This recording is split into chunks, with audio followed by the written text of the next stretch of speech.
Hello students, welcome to e-learning classes and today we are going to start chapter 10 reaching the age of adolescence।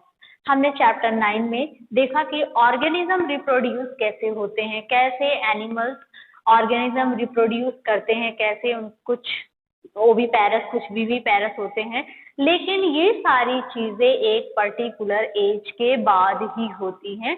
तो इस chapter में हमको देखना है कि वो रिप्रोडक्टिव मैच्योरिटी, वो रिप्रोडक्टिव एज क्या होता है और रिप्रोडक्टिव एज में क्या क्या चेंजेस होते हैं, क्या सारी चीजें ऐसी आती हैं कि हम एबल होते हैं रिप्रोडक्शन के। ठीक है, कोई भी एनिमल्स हो या फिर ह्यूमन बींग्स ही हो, आफ्टर 8 ईयर्स में ही तो रिप्रोडक्शन नहीं हो सकता, उसके लिए एक पर्टिकुलर एज होती है और इन सारी चीजों के लिए रिप्रोडक्टिव मैच्योरिटी होती है और ऑर्गन जो होते हैं वो डेवलपमेंट होते हैं, बॉडी का डेवलपमेंट होता है, तब जाके एबल होते हैं हम रिप्रोडक्शन के, यानी कि अपने जैसे ऑर्गेनिज्म रिप्रोड्यूस करने के लिए। ठीक है, सेम स्पीसीज रिप्रोड्यूस होती है, जैसे कि हमने फ्रॉग का देखा, बहुत सारी काउ, डॉग, तो एक पर्टिकुलर एज के बाद ही रिप्रोडक्शन हो सकता है। ठीक है, तो इस चीज को सबसे पहले हम एडोलसेंस समझेंगे। एडोलसेंस क्या है? Adolescence is the age, stage है, एक लाइफ की स्टेज है, लाइफ का एक पीरियड टाइम है जो कि 11 ईयर से 18 या 19 ईयर तक होता है, यानी कि 11 साल से कहीं कहीं 12 साल भी देता है, वहां से शुरू होकर ये 18-19 साल तक चलता है।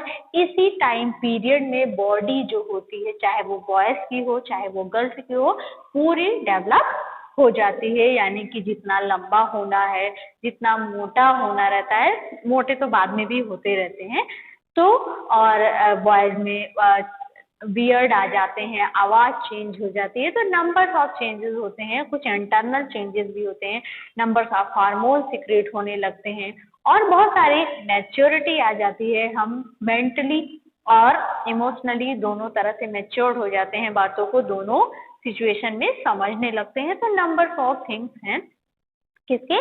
एडोलसेंस एज के, यानी कि इस सिचुएशन में लोग अच्छे भी बन जाते हैं और खराब भी बन जाते हैं। ये स्टेज जो होती है बहुत क्रिटिकल स्टेज होती है लाइफ की। इस स्टेज में हमें सबसे ज्यादा समझने की, अपनी गाइडलाइंस को बहुत ज्यादा ध्यान में रखकर ही सोचना समझना चाहिए, क्योंकि इसी एज में हम अपनी जो वे है, जो हमारा एम है, उसको डिसाइड कर सकते हैं। अगर हमने सही एम डिसाइड नहीं किया तो रॉन्ग वे पे भी जा सकते हैं। तो ये बहुत ही इम्पोर्टेंट हमारी लाइफ की एक टाइम पीरियड होता है। हमें इन टाइम पीरियड में बहुत ज़्यादा ध्यान देने की, बहुत ज़्यादा खाने पीने की ज़रूरत होती है, क्योंकि हमारी बॉडी डेवलप कर रही होती है, नंबर ऑफ चेंजेस होते हैं, नंबर ऑफ इरिटेशन होता है, क्योंकि जब कहीं चेंज होने लगता है, जैसे अभी हम ही कहीं जाके यहाँ रह रहे हैं, हमें बहुत कंफर्टेबल जोन मिला हुआ है, हम एकदम आराम से सारी चीज़ों को मैनेज कर ले रहे हैं,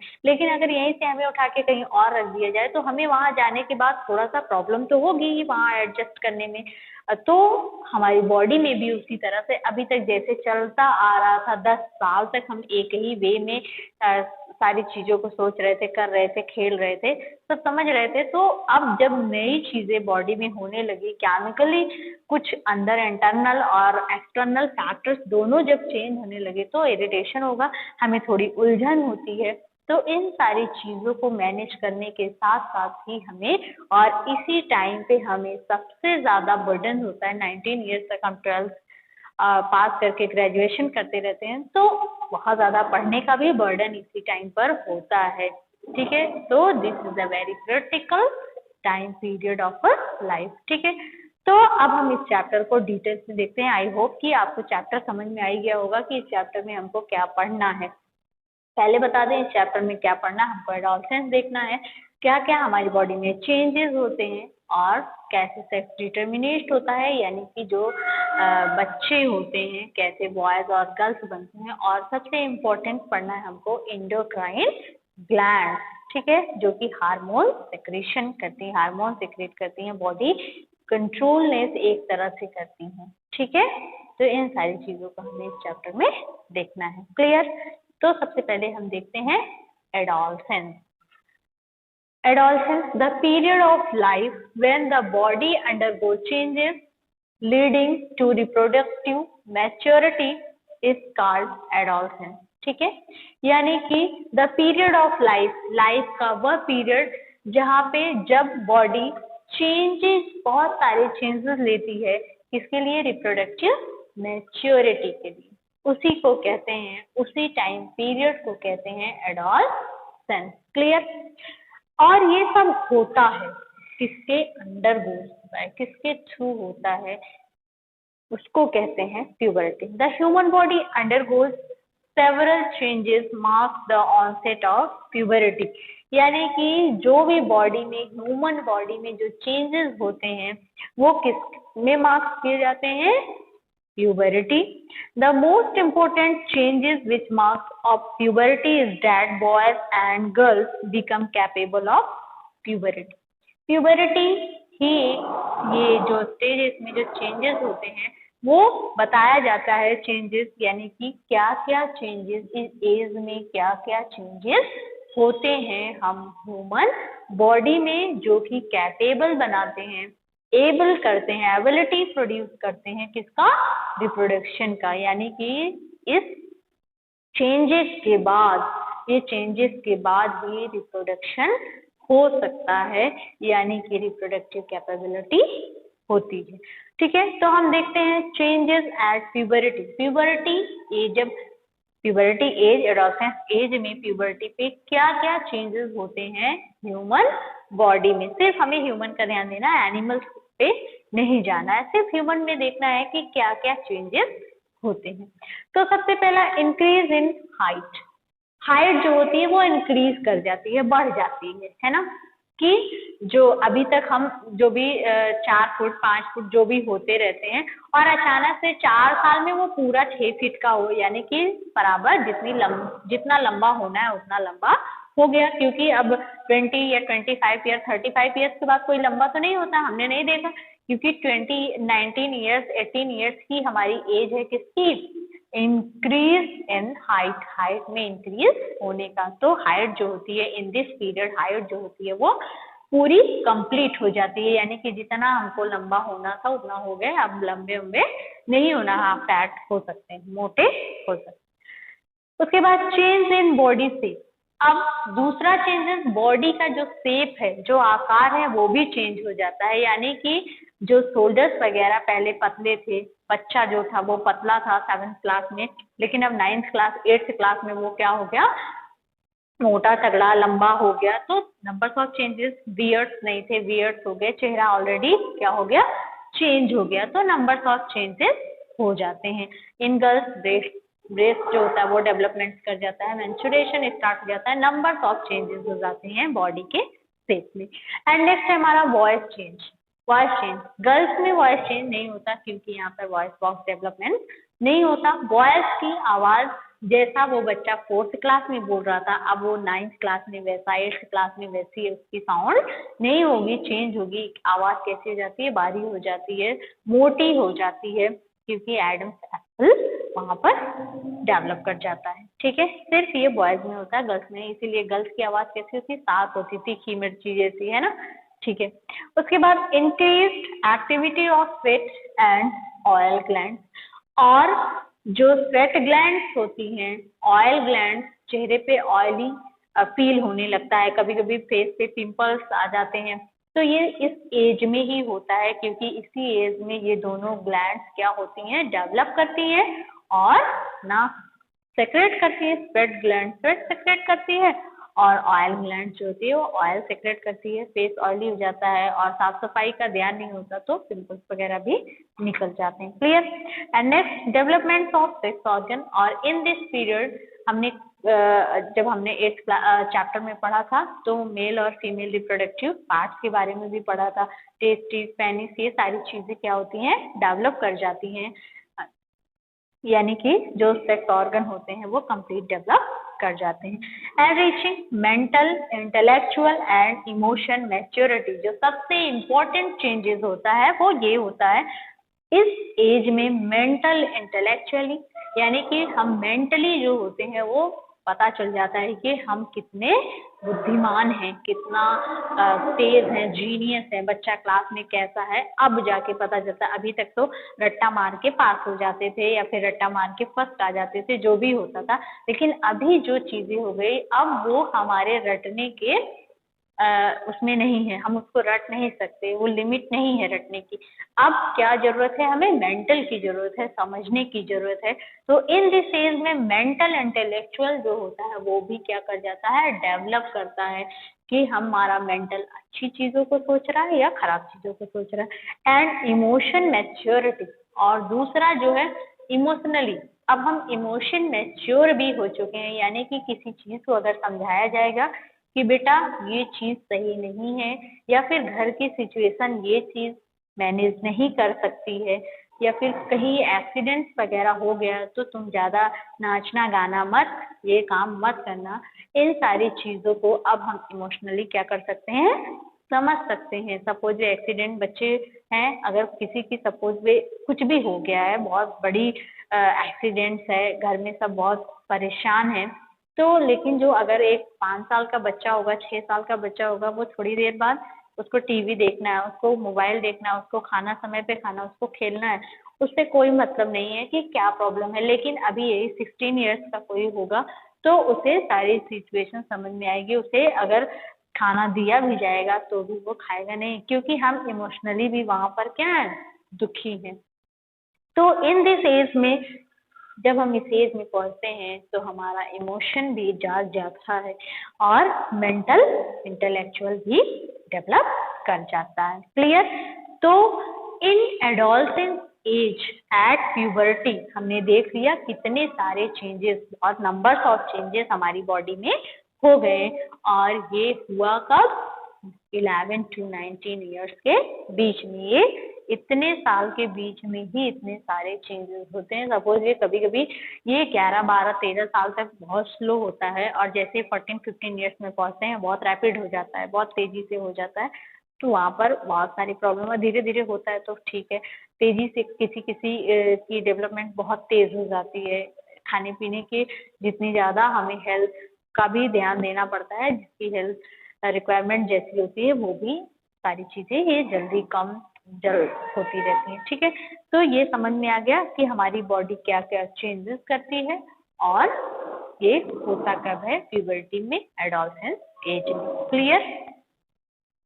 ओके स्टूडेंट, तो हम देखते हैं secondary sexual character. Secondary sexual character ऐसा कैरेक्टर जो कि मेल और फीमेल में डिफ्रेंशिएट क्रिएट करे, डिस्टिंग्विश करे कि कौन मेल है और फीमेल है, उसी को कहते हैं secondary sexual characters.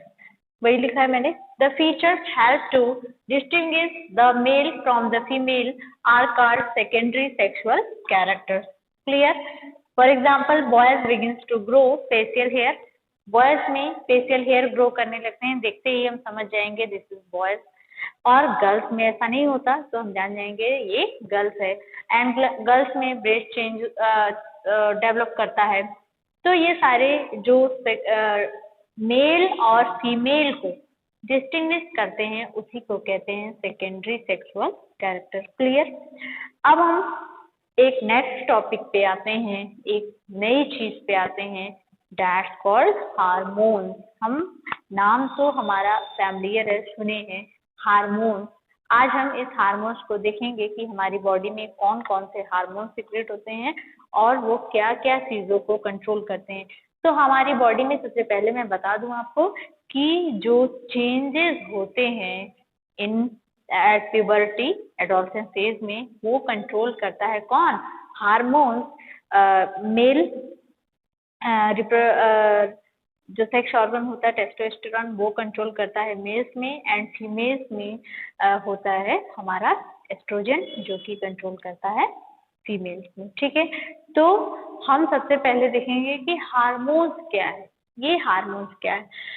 The change which occur at adolescence are controlled by hormones, यानी कि जो adolescence एज में चेंजेस होता है वो कौन कंट्रोल करता है, हार्मोन्स कंट्रोल करते हैं। And hormones are chemical substances which pour them directly into the blood stream, ये एक केमिकल सब्सटेंस है जो कि डायरेक्टली हमारे ब्लड स्ट्रीम में, जो हमारा ब्लड फ्लो कर रहा है हमारी बॉडी में, डायरेक्टली उसमें ये पोर होता है, उसमें ये सेक्रीट होता है। और ये सेक्रीट किससे होता है? These are secretion from endocrine glands. अब ये एक और नई चीज आ गई, एंडोक्राइन ग्लैंड्स। ये glands, there are many endocrine glands और ductless glands in the body. हमारी बॉडी में यानी कि ये जो ग्लैंड्स होती है डक्टलेस होती है, यानी कि इसमें कुछ डक्ट नहीं होता, लेकिन जो स्वेट ग्लैंड और ऑयल ग्लैंड होती है उसमें डक्ट होता है, ठीक है। और बाकी सारी जो ग्लैंड्स हैं हमारे, जो हार्मोन सिक्रीट होते हैं, वो कैसे हैं? हमारे डक्टलेस है, यानी कि उसमें जो नली होती है, यानी कि यहाँ से यहाँ तक नहीं होता। जैसे पानी को यहाँ से वहां पहुंचना है तो क्या करेंगे? एक पाइप के थ्रू या तो पहुंचा सकते हैं, या तो यहाँ से खोल देंगे पानी, वो वहां पे चला जाएगा। लेकिन इसमें एक और इम्पोर्टेंट कैरेक्टर्स होता है कि ये टारगेट साइट होती है, यानी कि जहाँ बॉडी में इसका टारगेट है ये वहीं पर काम करेगी। ऐसा नहीं कि यहाँ से जा रहा है तो पानी जाएगा तो सबको गीला करता हुआ जाएगा। लेकिन ये हार्मोन्स जो होते हैं, ये टारगेट साइट होता है इसमें, ये बॉडी में जहाँ इसकी जरूरत होती है वहीं पर ये काम करते हैं। जैसे मेडिसिन में हमारे क्या होता है? टारगेट साइट पड़ा होता है, हम दवा मुंह से खाते हैं, है ना। लेकिन अगर दर्द हमारे सर में है तो वो सर दर्द ही ठीक करेगा, अगर सर दर्द की दवा लिया है तो इसी तरह दवाओं में मेडिसिन, जैसे पैर कटा हुआ है तो हम पैर में तो दवा नहीं खाएंगे, कि पैर खा नहीं सकता दवा, हम दवा कहाँ से खाएंगे? अपने माउथ से ही खाएंगे, मुंह से ही खाएंगे। लेकिन उसमें टारगेट साइट पड़ा हुआ है, वो वहीं पर काम, अपने स्पेस पर ही काम करेगा। क्लियर? तो ये जो अब हार्मोन्स हमें पता चल गया, एक क्या है? केमिकल सब्सटेंसेस है जो कि डायरेक्टली हमारे ब्लड स्ट्रीम में पोर होता है, और इसमें टारगेट साइट होता है जो कि अपने टारगेट पर काम करता है। और ये जितने भी एडोलसेंस में चेंजेस होते हैं वो सारे किसके थ्रू कंट्रोल होते हैं? हार्मोन्स के थ्रू। और इस हार्मोन सिक्रेट होते हैं एंडोक्राइन ग्लैंड से, ठीक है। अब एंडोक्राइन ग्लैंड्स हम डिटेल्स में देखेंगे कि कितने एंडोक्राइन ग्लैंड्स हमारी बॉडी में होती हैं और कौन कौन से हार्मोन सेक्रेट करते हैं, और वो हार्मोन क्या कंट्रोल करते हैं। क्लियर? तो ठीक है, हम देखते हैं। ओके स्टूडेंट्स, तो अब हम देखते हैं एंडोक्राइन ग्लैंड। जो डक्टलेस ग्लैंड हमारी बॉडी में प्रेजेंट है, नंबर्स ऑफ हार्मोन्स जो सेक्रेट हो रहे हैं वो एंडोक्राइन ग्लैंड से हो रहे हैं। तो हम देखते हैं कि हमारी बॉडी में कितने एंडोक्राइन ग्लैंड सिक्रेटेड होते हैं और कौन से हार्मोन सिक्रेट करते हैं और ये क्या क्या कंट्रोल करते हैं, ठीक है। तो सबसे पहले ऑलरेडी हम जानते हैं endocrine gland are ductless gland, यानी कि इसमें डक्ट नहीं होती है, डक्टलेस होती है, ठीक है। इसमें कोई नली या जो पाइप आप समझ सकते हैं वो नहीं होती। ये टारगेट साइट, यानी कि टारगेट हार्मोन जो होते हैं वो टारगेट साइट इसमें होता है, जहाँ पे उसको काम करना होता है वहाँ पे वो वर्क करता है। तो सबसे पहला हमारा जो एंडोक्राइन ग्लैंड है, पिट्यूटरी ग्लैंड, जो कि ब्रेन में सिचुएटेड होता है। इसकी जो मटर का दाना होता है उस तरह का स्ट्रक्चर होता है। ये हमारे ब्रेन में सिचुएटेड होती है और ये ग्रोथ हार्मोन सिक्रेट करती है। और ये पिट्यूटरी ग्लैंड को हम मास्टर ग्लैंड भी कहते हैं। और ये मास्टर ग्लैंड इसलिए इसको कहते हैं कि ये सारी जो हमारे ओवरी और टेस्टिस से जो हार्मोन सेक्रीट हो रहे हैं, टेस्टोस्टेरोन और एस्ट्रोजन, उसको भी ये कंट्रोल करता है। और ये हेल्प करता है जो sexually secondary sexual character develop करता है, उसमें भी ये कंट्रोलनेस का काम करता है, ठीक है। तो ये ग्रोथ पर भी कंट्रोल करता है, यानी कि जो ग्रोथ होता है, किसी में ज्यादा सेक्रेट हो जाता है तो कोई बहुत ज्यादा उसकी बहुत लंबा हो जाता है, तो ये जो पिट्यूटरी ग्लैंड होती है ये ग्रोथ हार्मोन सिक्रेट करती है और ये ग्रोथ पर कंट्रोल करती है कि कितना किसको किसकी हाइट होनी है। क्लियर? उसके बाद सेकेंड एंडोक्राइन ग्लैंड हमारा थायराइड ग्लैंड, जो कि हमारे गले में सिचुएटेड होती है और थायरोक्सिन हार्मोन सेक्रेट करती है। ये आयोडीन कंट्रोल का काम करती है। कभी कभी ये एक्सेस अमाउंट में सेक्रेट होने लगता है तो गैट्री, घेंघा रोग जिसको यहाँ पे गैट्री फेल कर जाती है, फूल जाती है, तो वे इसकी कमी से हो जाता है, ठीक है। जिसको आयोडीन की कमी होती है वो डिजीज होती है, डेथ ऑफ गैट्री। तो वो कंट्रोल कौन करता है? Thyroid gland thyroxine hormone secret करती है और ये जो बॉडी में आयोडीन होता है उसको मेंटेनेंस का काम करता है, ठीक है। उसके बाद नेक्स्ट है हमारा adrenal gland. That secrete adrenaline hormone. ठीक है, ये एड्रेनलिन हार्मोन जो एड्रिनल ग्लैंड्स होती है वो एड्रेनलिन हार्मोन सेक्रेट करती है और ये कंट्रोल करता है हमारे इमोशंस को। जब हम किसी डिफिकल्ट में होते हैं या वरीड होते हैं या कहीं एम्बेरस हो जाते हैं तो हमें बहुत तेज से गुस्सा आता है, तो उन सारी चीजों को ये कंट्रोल करता है और इसमें रोल होता है पिट्यूटरी ग्लैंड का भी, वो भी कंट्रोल में इसका काम करता है। ठीक है, तो हमें समझ में आया कभी कभी बहुत ज्यादा गुस्सा आता है, किसी को नहीं कंट्रोल कोई कर पाता तो किसी का मर्डर कर देता है ना। तो ये हार्मोन्स होता है उस चीज को कंट्रोल करने के लिए कि हमें कितना गुस्सा होना है। अब इतने गुस्सा हो जाए कि किसी को पीट के उसकी जान ना ले लें, बस जितना हमें जरूरत है उतना ही गुस्सा आए। और सपोज में ये हमारे इमोशंस पे कंट्रोल करता है कौन, एड्रेनलिन हार्मोन, और ये सेक्रेट होता है बाय एड्रिनल ग्लैंड। क्लियर। उसके बाद नेक्स्ट हमारा आता है पैनक्रियास ग्लैंड। ये पैनक्रियास सेक्रेट करता है इंसुलिन हार्मोन। ये इंसुलिन बहुत इंपॉर्टेंट होता है, इसकी अगर डिसबैलेंसी हो गई बॉडी में तो डायबिटीज हो जाता है। डायबिटीज इस समय तो एक जनरल बीमारी हो गई है, लगभग सबको हो जा रही है डायबिटीज। डायबिटीज एक आम बीमारी की फॉर्म में आ गया है ये। तो ये इंसुलिन क्या होता है, जब ये सेक्रेट कम होने लगता है या फिर नहीं होता है या कोई भी प्रॉब्लम हो सकती है, तो जो हमारी बॉडी में ग्लूकोज होता है वो अनडायरेक्शनल हो जाता है। जितना हम खाते पीते हैं कहीं उतनी एनर्जी की हमें जरूरत नहीं है ब्लड में, फिर भी उतनी एनर्जी उसने छोड़ दिया, हम मिल गई। तो ये कंट्रोलनेस नहीं होता किस पे, ग्लूकोज पे, एनर्जी पे, और उस समय क्या हो जाता है, डायबिटीज हो जाती है। तो कभी कभी जब पूरी तरह से ये पैनक्रियास काम नहीं होता, नहीं वहां पर फॉर्म में होती, तो इंसुलिन बाहर से दिया जाता है डायबिटीज को कंट्रोल, यानी कि जो शुगर लेवल है हमारी बॉडी का, ग्लूकोज लेवल है, जितनी एनर्जी की हमें जरूरत है उतनी ही एनर्जी हो। तो ये सारी चीजें भी कहते हैं ना, डायबिटीज शुगर लेवल बहुत बढ़ गया, डायबिटीज बढ़ गया, 400 पहुंच गया इतना, तो उस चीज को ये क्या करते हैं, बाहर से इंजेक्ट किया जाता है। और एक इसका पर्पज होता है, जब ये दिया जाता है इंसुलिन, नेक्स्ट टाइम भी उसी टाइम पे ये दिया जाता है, गैप नहीं होता है। ठीक है, ये आप जानते हो, फिलहाल ये मेडिसिन में आपको जरूरत नहीं, बस आपको इतना जानना है कि pancreas gland also endocrine gland and it secrete the insulin hormone that control the sugar या glucose in a body. Clear. उसके बाद नेक्स्ट है हमारा endocrine gland that's called testis. This is a male reproductive organ, ये male reproductive organ है और ये testosterone secret करता है, जो कि हम एक हार्मोन है हमारी बॉडी पे कंट्रोल करता है। और ये एडोलसेंस के बाद ही ये सेक्रेट, स्पर्म सेक्रेट होना टेस्टिस के थ्रू होते हैं, जिसमें कि टेस्टोस्टेरोन हार्मोन होता है।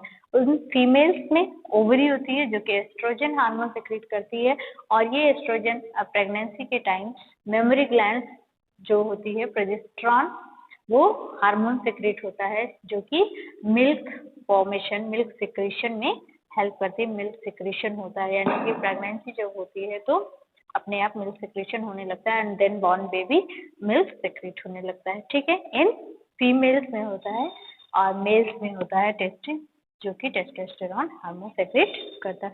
तो ये है हमारे एंडोक्राइन ग्लैंड। कितने हो गए, 1 2 3 4 5 और 6 एंडोक्राइन ग्लैंड्स हैं जो कि हार्मोन सेक्रेट करते हैं। डक्टलेस ग्लैंड है और ये हार्मोन हमारी बॉडी में डिफरेंट एक्टिविटीज, डिफरेंट चीजों को कंट्रोल करता है। क्लियर हो गया सब। उसके बाद अब नेक्स्ट हमारा आता है sex determination in human being. Humans में कैसे जो पता चलता है कि बॉयज और गर्ल्स डिटरमाइन कैसे होते हैं, कैसे जो हमारा जाइगोट होता है वो मेल का होता है और कैसे फीमेल होता है, कैसे जो न्यू बॉर्न चाइल्ड होता है वो बॉय होगा या गर्ल होगा, ये कैसे होता है। हम जानते हैं ऑलरेडी, हम सेल्स के चैप्टर में पढ़ चुके हैं कि सेल्स के न्यूक्लियस में 23 pair of chromosome in human beings present होते हैं, जिसमें कि एक पेयर जो होता है वो सेक्स क्रोमोसोम होता है। इसी सेक्स क्रोमोसोम से डिटर्मिनेट होते हैं कि जो आफ्टर फर्टिलाइजेशन जो जाइगोट बनता है वो मेल है या फिर फीमेल है, बॉय है या फिर गर्ल है। तो हम देखते हैं कि ये होता क्या है। तो हमें पता है कि 23 पेयर क्या होते हैं, हमारे क्रोमोसोम्स होते हैं। उसमें से 1 पेयर जो होता है वो सेक्स क्रोमोसोम होता है। तो जो मेल सेक्स क्रोमोसोम्स होता है वो 2 टाइप्स का होता है। कौन कौन सा? एक्स और वाई, यानी कि एक्स और वाई ये है मेल सेक्स क्रोमोसोम, ठीक है। अब जो फीमेल सेक्स क्रोमोसोम्स है, यहाँ ऑलरेडी मैंने लिखा हुआ है एक्स एक्स होता है, ओनली क्या होता है? एक्स और एक्स। ये डिफरेंट है बट ये सेम है, इसमें कोई इफेक्ट नहीं आएगा कि किससे फर्टिलाइज्ड, एक चाहे जिससे फर्टिलाइज्ड हो सेम रिजल्ट आएगा। बट इसमें जो है दोनों डिफरेंट है, एक एक्स है और दूसरा हमारा एक्स वाई है। सपोज वे एक्स वाई हमने ले लिया, उसके बाद ये एक्स आके एक्स से fertilize, this is a sperm. Sperm ये एक्स क्रोमोसोम के ओवम से फर्टिलाइज्ड हो गया और जाइगोट हमारा, ये भी haploid, already you know that, और ये भी हेप्लॉइड है और दोनों मिलके एक डिप्लॉइड सेल बनाते हैं, दैट्स कॉल्ड जाइगोट। गैमीट्स हैं ये, और ये गैमीट आके यहाँ पे मिला और जाइगोट का फॉर्मेशन किया। और जो जाइगोट हमें मिला उसमें दोनों क्रोमोसोम कैसे हैं? एक्स एक्स टाइप के हैं, यानी कि जो हमारा चाइल्ड होगा वो क्या होगा? गर्ल, ठीक है। उसके बाद दूसरे टाइप का क्रोमोसोम जो मेल सेक्स क्रोमोसोम्स है, दैट कॉल्ड वाई। ये वाई जो है वो आके एक्स से फर्टिलाइज्ड हुआ और जो हमारा नया इस गैमेट से फर्टिलाइज्ड होके और जो जाइगोट बना हमारा वो क्या हो गया? एक्स और वाई। और एक्स वाई क्रोमोसोम वाला जो जाइगोट होगा वो कैसा होगा? वो चाइल्ड बॉय होगा। तो इस तरह से सेक्स डिटर्मिनेशन होता है किसमें? ह्यूमन बींग्स में, यानी कि जो क्रोमोसोम्स होते हैं वो जिस एक से फर्टिलाइज्ड होते हैं वो उस तरह का चाइल्ड होता है। अगर एक्स एक्स क्रोमोसोम फर्टिलाइज्ड हो गया, एक्स स्पर्म एक्स ओवम के साथ फर्टिलाइज्ड हुआ तो हमारा गर्ल चाइल्ड होगा। और अगर Y chromosome X Y sperm X ovum के साथ फर्टिलाइज्ड होगा तो जो बच्चा होगा वो क्या होगा? बॉय, मेल चाइल्ड होगा। क्लियर हो गया इतना? हम आगे देखते हैं। ओके स्टूडेंट, तो जिस तरह हार्मोन हमारे डेवलपमेंट में इम्पोर्टेंट है, उसी तरह हार्मोन्स का एक बहुत इम्पोर्टेंट रोल होता है इंसेक्ट और फ्रॉग की भी लाइफ में। यानी कि अगर ये हार्मोन्स उनके लाइफ में नहीं होंगे तो वो क्या होंगे कि लार्वा से, क्योंकि हम जानते हैं, हम बैक चैप्टर में पढ़े हैं मेटामॉर्फोसिस कि कुछ इंसेक्ट जैसे सिल्क मूस वगैरह हो गए, बटरफ्लाईज हो गई, फ्रॉग है, उनकी लाइफ डायरेक्टली वो उस फॉर्म में नहीं होती, पहले उनकी लाइफ लार्वा स्टेज में होती है और धीरे धीरे डेवलप करके मेटामॉर्फोसिस के थ्रू, इस प्रोसेस के थ्रू एडल्ट फॉर्म में आते हैं। तो इस फॉर्म में लार्वा स्टेज से उसको एडल्ट फॉर्म में आने के लिए हार्मोन्स का एक इम्पॉर्टेंट रोल होता है जो कि उसको एडल्ट बनाता है। अगर हार्मोन नहीं होगा तो क्या होगा? वो अपने एडल्ट फॉर्म में नहीं हो पाएगा। देखते हैं role of hormones in completing the life history of insect and frog। Hormones का क्या रोल है इंसेक्ट और फ्रॉग की लाइफ हिस्ट्री में? Metamorphosis is control by insect hormones. जो मेटामॉर्फोसिस का प्रोसेस होता है वो किसके थ्रू कंट्रोल होता है? हार्मोन्स के थ्रू, यानी कि उस प्रोसेस को हार्मोन्स कंट्रोल करते हैं। इन frog is control by the thyroxine. Frog में और इंसेक्ट में जो हार्मोन सिक्रेट होता है उसको इंसेक्ट हार्मोन्स भी कहते हैं। और जो फ्रॉग में कंट्रोल होता है मेटामॉर्फोसिस वो थायरोक्सिन हार्मोन के थ्रू होता है। It presents in water, if not present in sufficient iodine in water the tadpole can not become adult. तो ये जो आयोडीन होता है, थायरोक्सिन हार्मोन्स ऑलरेडी हम जानते हैं थायराइड ग्लैंड सेक्रेट करती है, और ये फ्रॉग जो होते हैं ये कहाँ से आयोडीन लेते हैं? वाटर से लेते हैं। अगर पानी में सफिशिएंट अमाउंट में आयोडीन नहीं होता है तो इनका जो ये लार्वा से, यानी कि अपने टैडपोल स्टेज से ये फिर एडल्ट नहीं बन पाएंगे, नहीं बन सकते। वो फ्रॉग बेचारे क्या रह जाएंगे? टैडपोल ही रह जाएंगे, उनका एडल्ट फॉर्म वो नहीं हो पाएंगे एडल्ट में, ठीक है।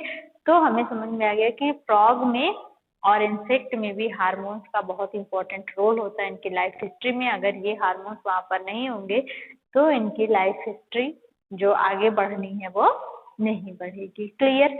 अब हार्मोन्स हो गया।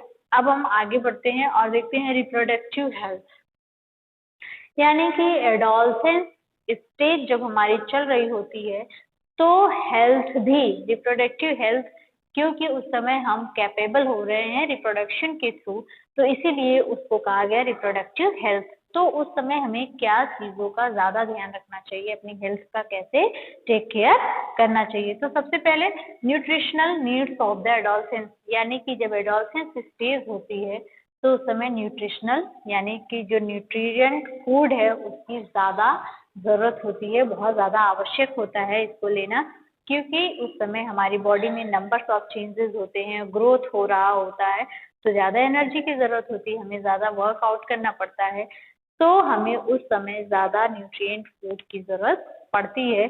तो रिप्रोडक्टिव जब ये एज चल रही हो तो हमें न्यूट्रिएंट फूड लेना चाहिए।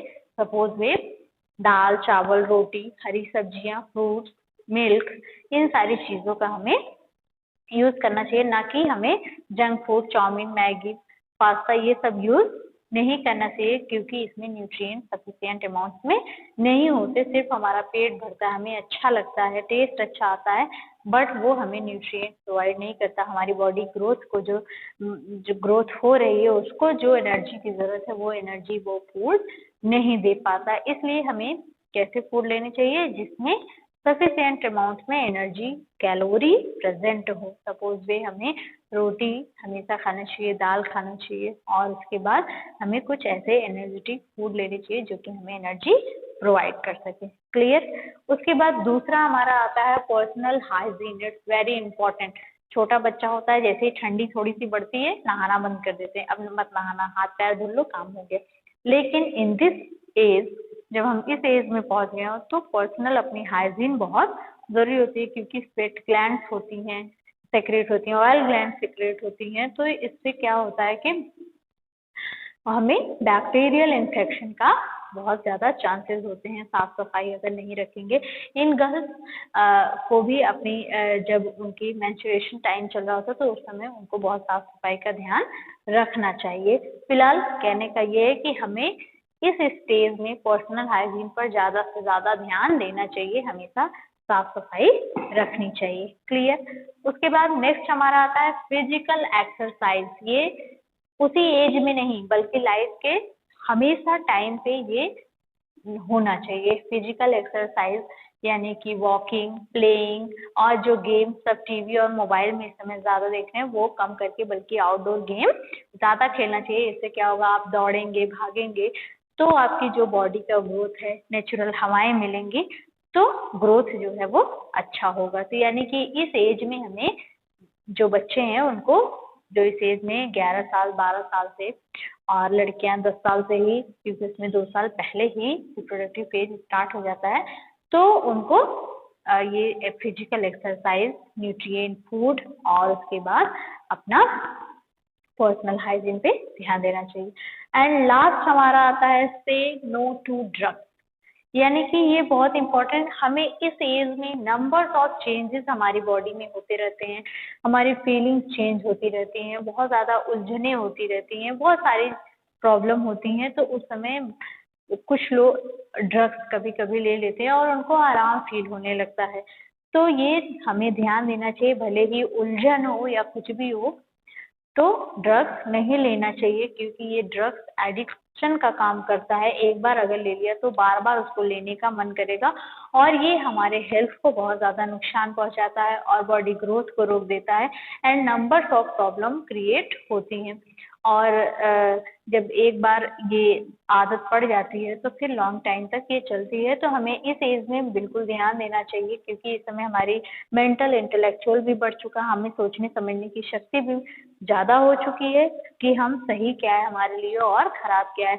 भले इस समय हमें अच्छा लग रहा है वो चीज़, लेकिन ये हमारे लिए अच्छा नहीं है। हमें आराम मिल रहा है, हमें कोई दिक्कत नहीं हो रही है, लेकिन जो हमें इतनी सारी उलझने हैं वो समाप्त हो जा रही हैं, लेकिन वो अंदर ही अंदर हमारी बॉडी को क्या कर रहा है, डैमेज कर रहा है, खराब कर रहा है। तो इसलिए हमें ड्रग्स से दूरी बनाकर रखना चाहिए। एंड ड्रग्स एडिक्ट के थ्रू जो ड्रग्स एडिक्ट होते हैं, HIV एड्स ऑलरेडी आप जानते हैं बहुत डेंजरस डिजीज है ये। ड्रग्स एडिक्ट यानी कि ड्रग्स जब इंजेक्ट कराते हैं इसके थ्रू भी ये स्प्रेड होता है, ठीक है। और ये मदर से जो न्यूबॉर्न चाइल्ड होगा उसमें होगा, ये सेक्सुअल कांटेक्ट के थ्रू भी होता है और ब्लड ट्रांसपोर्टेशन के भी थ्रू। ब्लड अगर एक दूसरे को दिया जाए और उसको HIV इन्फेक्शन है तो दूसरे इंसान को भी हो सकता है। तो हमें इस एज में मेनली क्या है कि ड्रग्स से जो नशा होता है, कुछ भी, कोई भी स्मोक हो गया या एनीथिंग जो भी है, वो सारी चीजें नहीं यूज करनी चाहिए, उससे दूर रहना चाहिए। ऑलरेडी हम जानते हैं कि ये हमारे लिए अच्छा नहीं है, ये डेंजरस है, हमारे ये हेल्थ को डैमेज करेगा और after some time number of disease create करेगा इन आवर बॉडी। क्लियर? तो ये चैप्टर हमारा यहाँ पर फिनिश हो गया, सारी चीज़ों को हमने डिस्कस कर लिया। आई होप सो कि आप समझ गए होंगे। एक बार आप बुक पढ़ेंगे और वीडियो देखेंगे आपको चैप्टर समझ में आ जाएगा। Okay, thank you class.